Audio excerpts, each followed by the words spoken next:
I have so many conversations with myself that I don't usually feel confident having in social setups. But I am pretty sure I am not alone. Join me on this podcast as I have these conversations unapologetically loud. My name is June Robinson, and welcome to another episode of Cut the Monologue.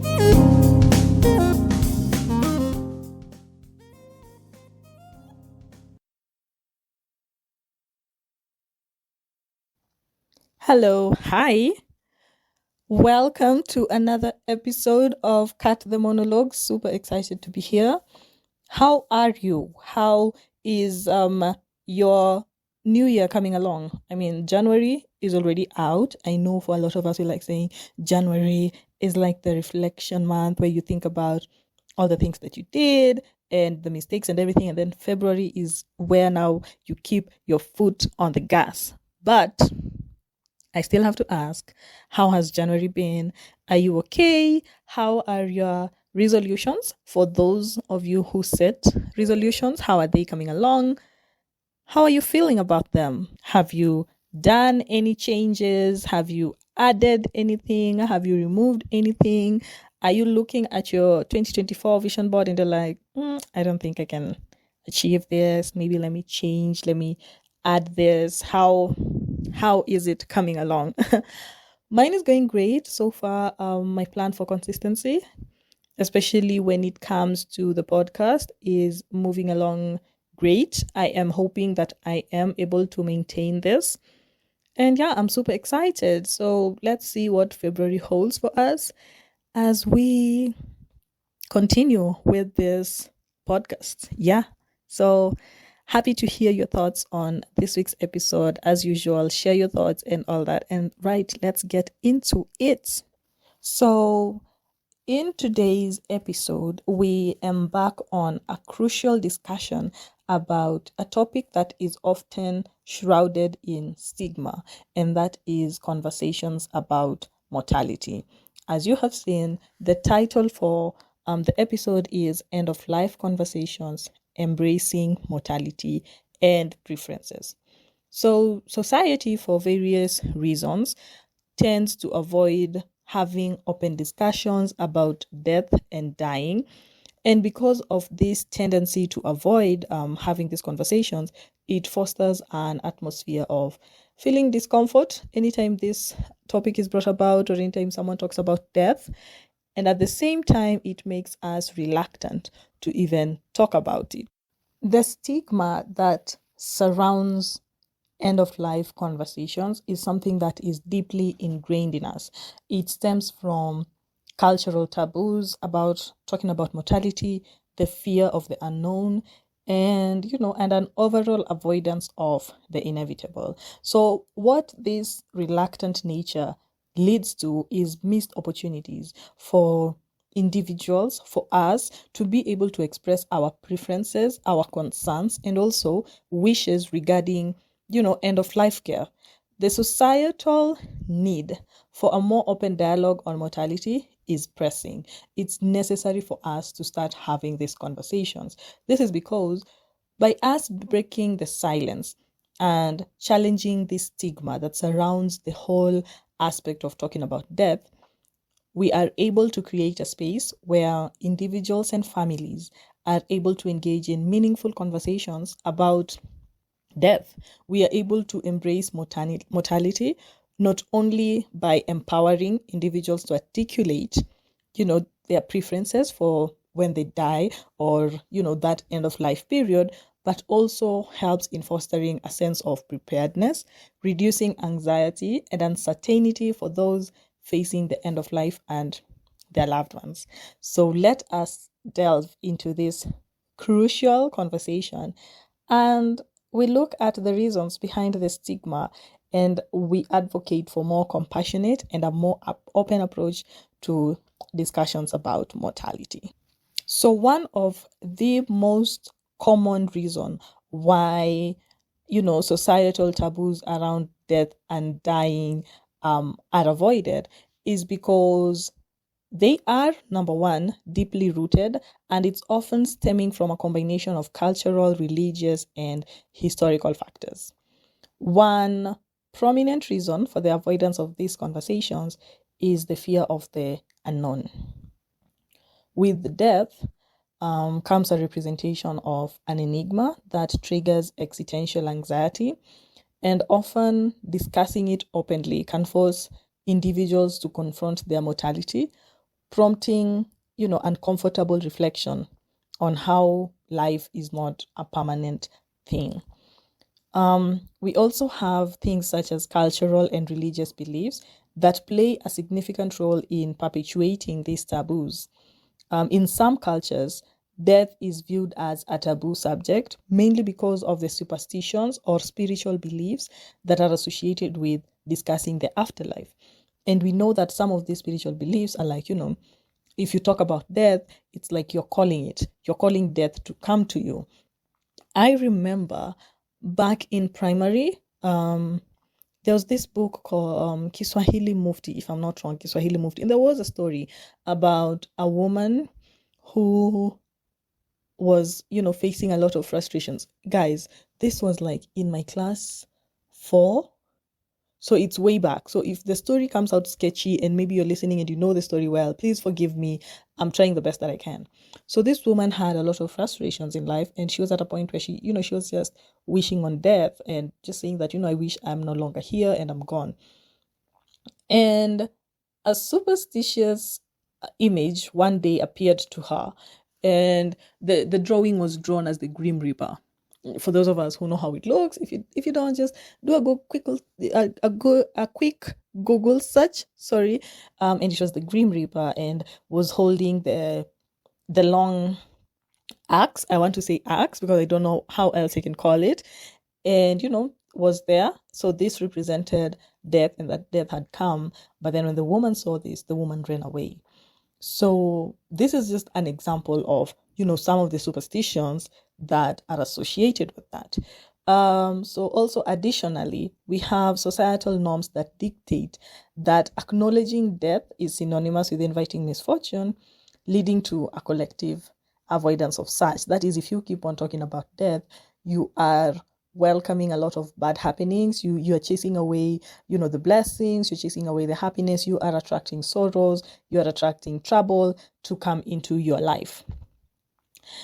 With the medicalization of death in modern society, it also contributes to the taboo. And this is because the advances in medical technology have led to a perception that death can be postponed or even defeated, fostering a societal denial of its inevitability.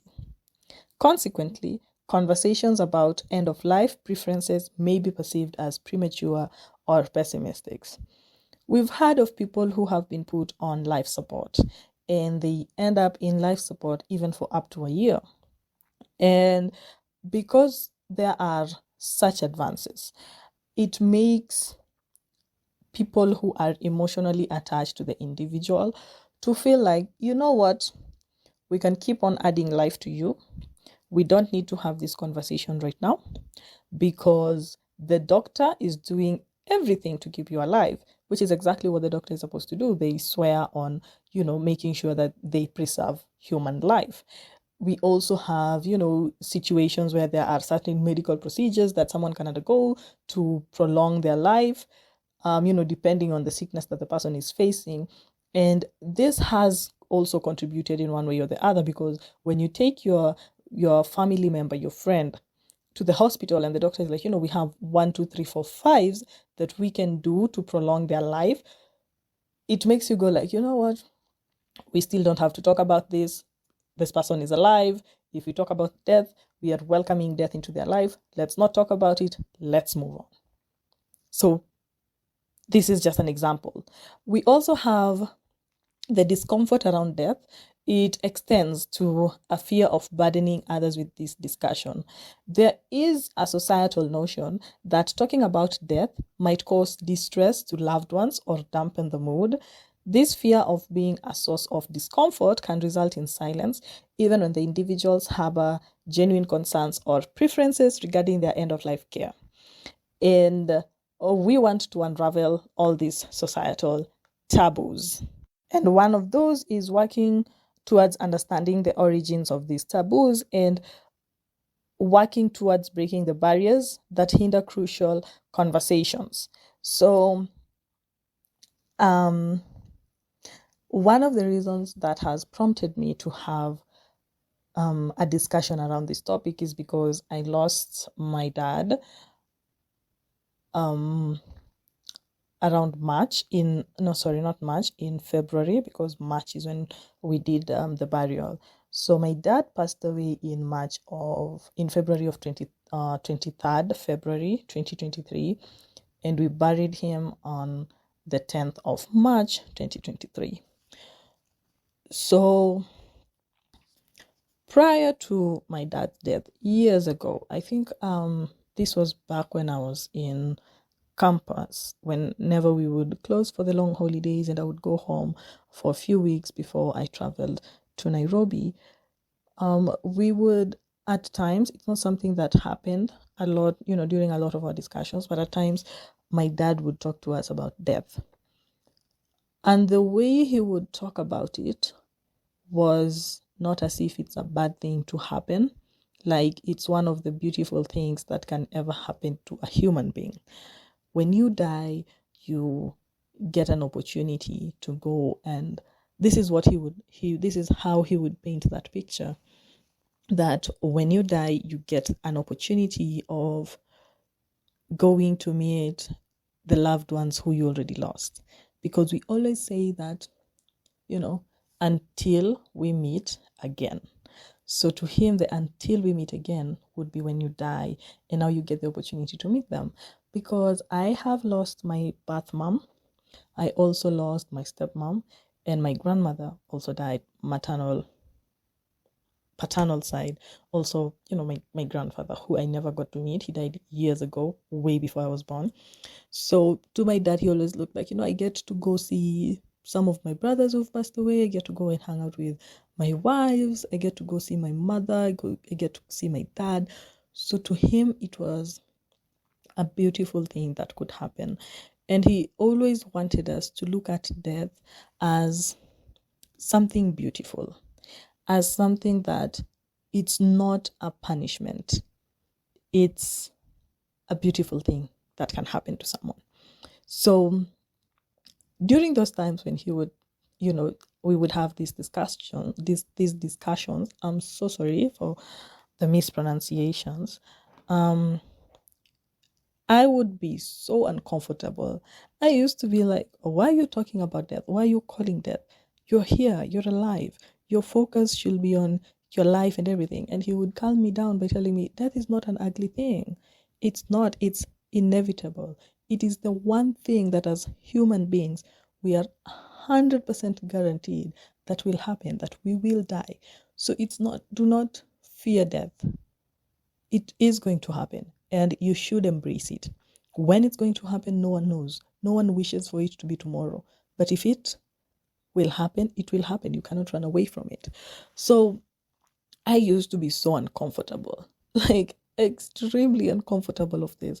And majority of it is simply because of how society has portrayed death to seem like the enemy.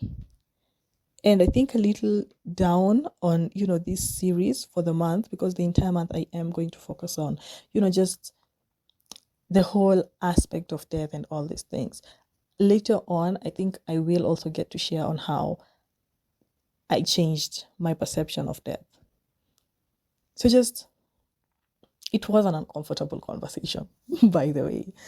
But moving along, we have the aspect of advanced care planning, which is something that exists when you talk about, dying. So advanced care planning, it is a comprehensive process that allows individuals to make decisions about their future medical care, especially in the event that they become unable to communicate their preferences. So what this whole thing involves is, thoughtful considerations, having discussions, and in some cases, documentations of one's values, goals, treatment preferences of, various healthcare scenarios. Like maybe it's gotten to a point where maybe something like you need your leg amputated, you can maybe put that in a document, of what you'd want to happen in such a scenario. And this especially happens in cases that are related to end of life care. So the main purpose of advanced care planning is to empower individuals to have a say in their medical care, ensuring that their values and their preferences guide healthcare decisions. Whatever this individual who is sick prefers to be done to them, that it will be hard, and it just won't be put away like, like you're sick, you don't know what you don't know what you need, let us people who are healthy make your decisions. No, this makes it able for the sick person to actually have a say so in ensuring that their values and their preferences, they guide the healthcare decisions. So this process, it typically involves conversations with family members, healthcare providers, and other relevant individuals to discuss potential medical treatments, quality of life considerations, and the individual's priority during critical health situation. By emphasizing ACP in end-of-life care, it allows individuals to articulate their preference regarding life-sustaining treatments, resuscitation, palliative care, and other critical medical decisions. And in most cases, the preferences are documented in legal documents such as living wills, healthcare proxies, or the durable power of attorney. So I think something that maybe we have come across when we watch movies, especially medical related type of movies, is we always hear of, they do not resuscitate line that they usually say. And doing a research on the do not resuscitate, you mainly find it as, when I get to this point, if I pass out, do not try to resuscitate me. Do not put those, I don't know what they're called, the clear. Yeah, I'm sorry for cracking a joke. I know it's a sensitive topic, but we're trying to light the mood while at the same time discussing a serious aspect. And it's something that exists. Do not resuscitate. There was a movie that I was watching, and it was a mom and the daughter. The mom was sick. She had cancer, and the mom was, getting home care, and she was with the doctor. And at some point, she passed out, and she wasn't able to speak and everything. And the doctor called, the medical people to come and have a look at her, and the medical team came in and they rushed to where the woman was and everything. And as they were just about to resuscitate her, the lady, she had placed the document that showed that no resuscitation should be done to her. She had placed it on the side table, and they read it and they were like, we cannot do this. This is a legal document.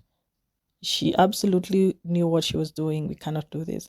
And the daughter was, like, just resuscitate her. And I think the woman hadn't completely passed out because, she kind of opened her eyes and she was like, let me go, because at this point, I am not living. I am suffering. I am constantly going in for chemo. I cannot do anything on my own. You have to be here. You're not living your life. And just all these aspects. And so this just goes to show why having these conversations doesn't mean that it's going to be easy, but at least it means that you are developing some form of direction of how you want things to head.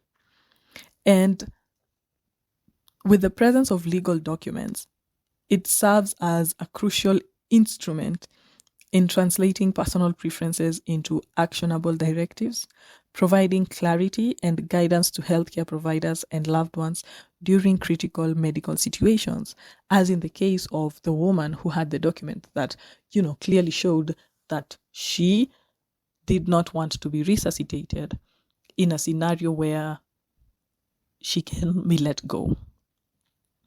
So some of the documents that exist are things like living wills, which are legal documents that outline an individual's preference regarding medical treatment in the event that they become unable to communicate. It has a possibility of specifying preferences regarding life-sustaining measures and other critical healthcare decisions. So the importance of such a document is that it helps to provide a written record of an individual's desires, offering a clear guidance to healthcare professionals and family members about the type of medical intervention the person wishes to perceive, to receive, or avoid.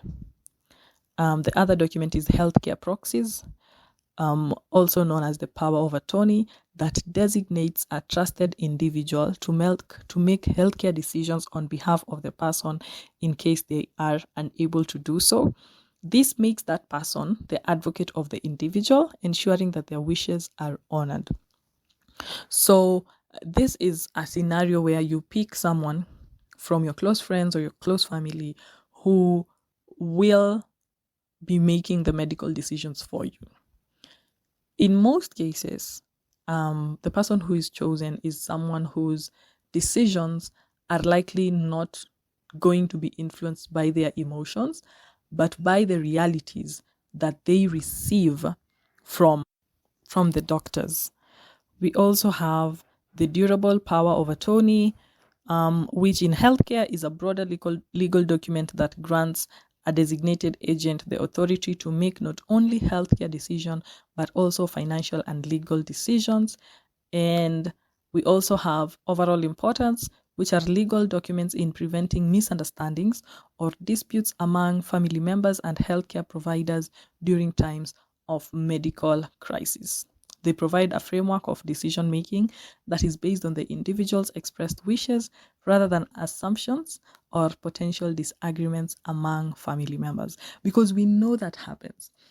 At times, there's a situation where maybe a parent is sick, and based on what the doctors are sharing with the family, it indicates that chances of survival are on the low.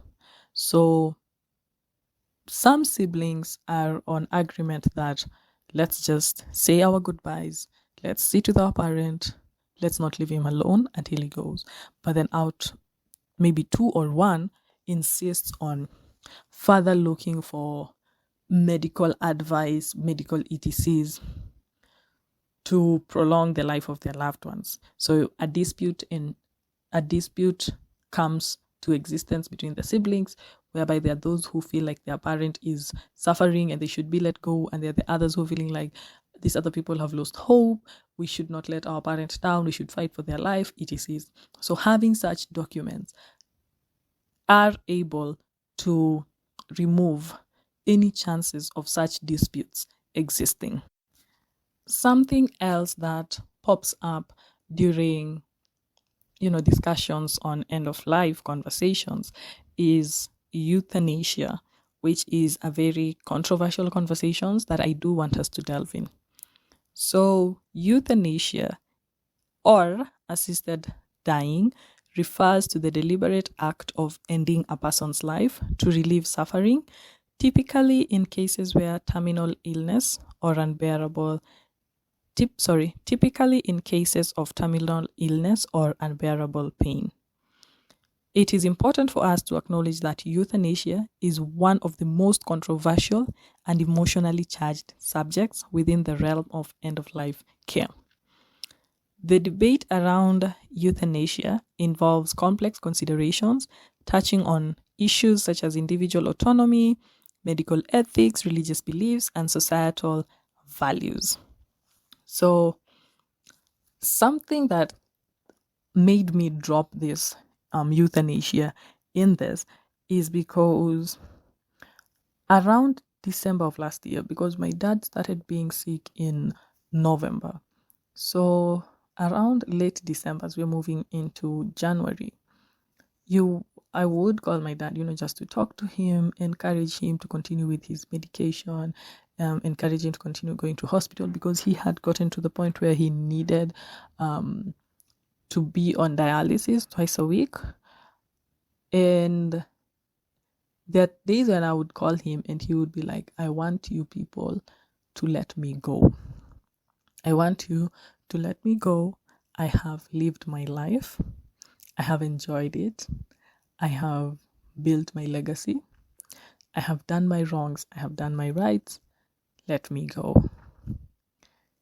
And the tone and the voice of my father during, these conversations was that of someone who is in pain.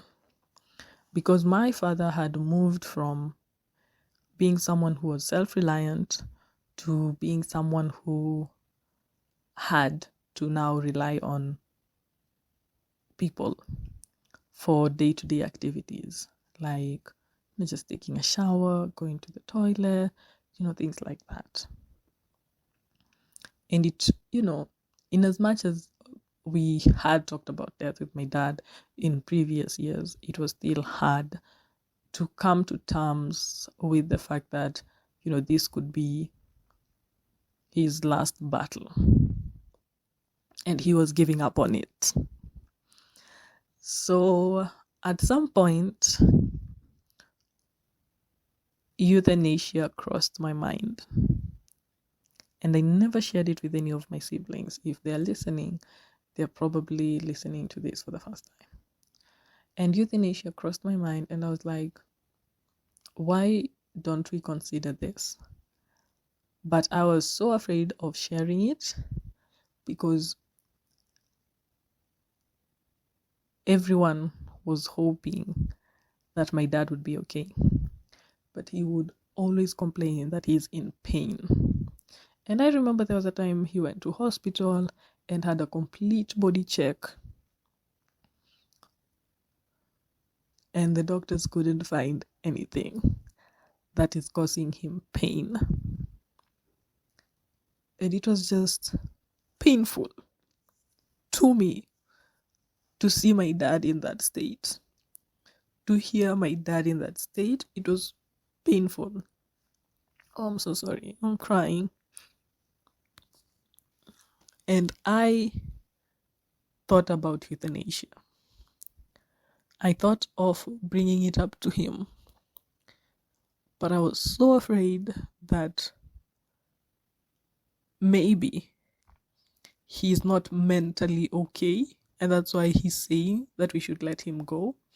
And if I bring up, assisted dying to him, he would see as if I had lost faith in the fact that he would be okay.